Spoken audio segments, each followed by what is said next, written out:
My dear friends, the imagery of rainbows has been around us quite a lot in recent weeks, but it has always been something that has had a strong cultural resonance in our lives. From the story of Noah to the Wizard of Oz, there is something about the rainbow which captivates us and makes us smile. With the development of science, we've learned much more about rainbows. We know that they're formed by the interaction of sunlight and water vapour as the light is refracted into its component wavelengths. We get all those wonderful colours.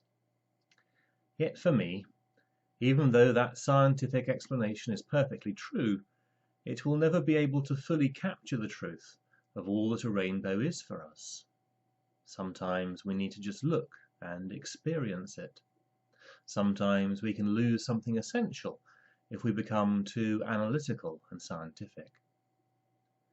Which is often in my mind when I think about the story of the Ascension, which is the grand finale of the story of Jesus, at least until he comes again. The events of Holy Week and the triumph of Easter are rightly central, and they bear most of the weight of the Christian story.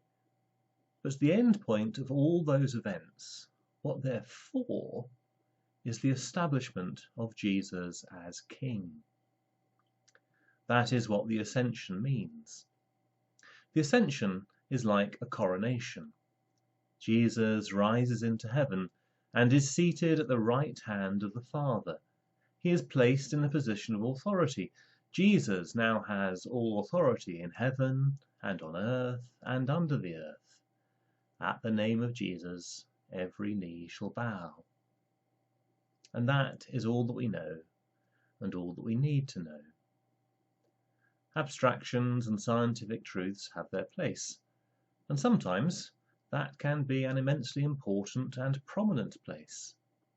But they can also mislead us into thinking we know more than we actually do.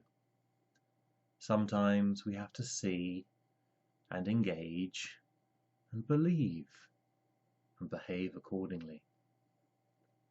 For rainbows are beautiful, but there is more to life than rainbows.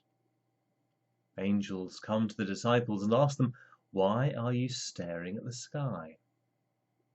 Jesus has gone, and we need to go too, to go and get on with the work he has given us to do. Until we meet again, Amen.